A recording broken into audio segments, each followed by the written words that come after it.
Thank you for joining Profiles at Helena Citizens Council.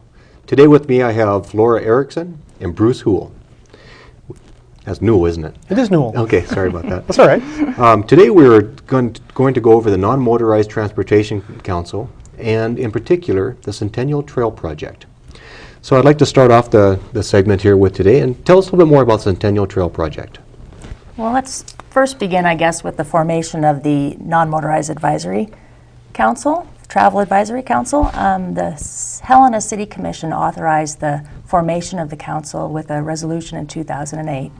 And Bruce can tell you a little bit more of who makes up the council. Okay. Well, it's a group of folks who have something to share about walking and biking in Helena largely. There are seven, by the resolution, there are 7 members, plus some folks that are there to kind of keep us so that we're coordinated with the county and the state and other folks. Right now there's actually 9 members of the advisory council.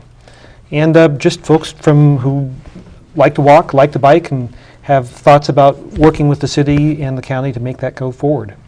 Okay, who's all representative on the council? I mean, you're a citizen I member, am right? actually I'm a county advisor. A county advisor, Yes, okay. it's a city council, but then we have representative from Lewis and Clark County, and we'd like to also have someone from Jefferson or Broadwater too to connect sort of the systems together, the non-motorized systems. But I'm with Lewis and Clark County. Okay. And most of the positions are open on the council except for 2, and it's asked that there be a city commissioner, that would be Paul Cartwright, and then someone from the HCC, who in this case is David Scrim. Right. Okay, great. Tell us more about the Centennial Trail project. How did it get started? Well, it's actually been in the plans for a long time. Parts of it were thought up by the Rails to Trails movement that was a couple decades ago here in Helena. But it's in the 2004 transportation plan. And our group has seized upon the Centennial Trail as kind of the backbone of walking and biking in Helena. And I've got a map here that was been prepared by Anderson and Montgomery, the engineering firm that prepared a study for us. And the Centennial Trail moves east and west, beginning at the Spring Meadow Lake State Park on the west, and traveling past the stadium, baseball stadium, underneath I-15, and all the way out to where it connects with the trail that goes out to East Helena on the north side of the highway there. You've probably seen that blacktop trail on the north side. Okay. So that's kind of where it goes.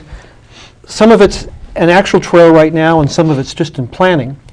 The purple from here to here is pretty much in place now, and I think you've walked part of that or Yes. cycled part of that or snowshoed it probably now.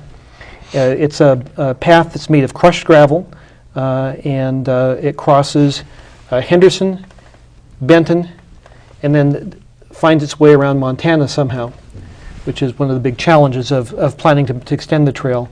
The plans for the trail are actually to extend it. This is just a non-motorized path. The plans are to extend it all the way out to Spring Meadow, and then it'll probably travel along streets as far as I-15, and then perhaps be a multi-use path suitable for hikers and walkers out farther. We actually see it being used by people who are doing this just for fun and people who are doing it to get to work or to buy groceries. Who can use it? Is there any limitations on who's allowed to use it? As it is now, it's a public trail, and as it would be in full built out, it's accessed by the public, and anyone's allowed to use it. Okay. Now, Anderson Montgomery, who was hired to do the master plan for this, has come up with some alternatives that will make it a safer and a more easily used trail. Right now, it is partly constructed, as Bruce mentioned, but then there are sections of the trail that aren't necessarily safe for kids or even adult bikers to use, I don't feel. And so the phase 1 of implementation is to try to make improvements like along Henderson. And That's Henderson. That's Henderson there. And right now you come down and it's a busy roadway, and there's no indication to the traffic that there's actually someone crossing right there. So our hope is that, and the proposal is to do a pedestrian overpass across the road. So what the goal is to try to make the trail as convenient and as safe for everyone to use, and to encourage more people to use it by making it safer. Okay. And another difficult spot is right here where the trail crosses Benton. And it crosses just to the south of the railroad tracks there, right near the baseball diamonds. You've seen it. Right. And by the cement fabrication plant. And the notion is to basically dig a overgrown culvert underneath Benton, so you'd be able to pass smoothly underneath. You wouldn't have to stop. You wouldn't be arguing with cars. You'd just go right through. So it would be safe. It'd be convenient, and this is a fun stretch. It connects a lot of really interesting things, including Centennial Park, which will be built out beginning this coming year, and it'll be a great way to get to that. Okay. Are there any other major challenges on this trail? Well, and in other areas where you cannot safely separate people from cars, there's a plan to do signalized crossings. And if a person comes up to, and they're on the non-motorized trail, and they come up to a roadway, and there is not a separated trail, then there'll be a signal light, like a regular traffic light, where the person can actually push a button and traffic will stop for that person to cross. Okay. So that's another just method to make safe crossings of the intersections. I think the hardest place, the biggest challenge is crossing Montana. Yeah. Okay. I mean, and we've looked at all sorts of different alternatives, and the advisory council's thought, the city commission hasn't acted on this plan in its entirety, but the advisory council's best thought is probably to cross right there at Malfunction Junction, where Lyndale basically curves to the west, and where North Montana heads off. And in that case, it would be crossing with the regular traffic light changes, as opposed to kind of a bike or a pedestrian-initiated signal.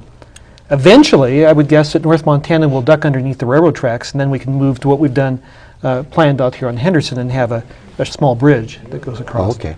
So that's one of the options available to you, and you Way out guys in the discuss future. in the council and stuff. Okay. Yeah, part of doing the master plan was to think about these future improvements and plan for it now. Sure. I mean, we won't be able to install all the improvements right away, obviously, but if we have the sites located, we know what to shoot for the future. We know what easements need to be acquired. We know which areas we don't want to have a box store be developed, because that's a future trail site. Right. So yeah, we'll have the planning done. I think it also it's been great with the master planning process to think about what we need to do to make it so that this is just more than this east-west corridor. For instance, right now, you've got the nature trail coming in on the east side of the Bill Roberts Golf Course. Wouldn't it be great to make it so that connected into Centennial Park and then ducked under the existing underpass into the Great Northern Project and et cetera? You need to really start using this as the backbone to connect a variety of bike routes so that people can get from home to work or school, like I say, or to go and buy a bunch of bananas. Sure. Now, I noticed that you have this in a couple different phases. Tell a little bit about how many phases there are and the timeline that you have set aside for the implementation of the phases.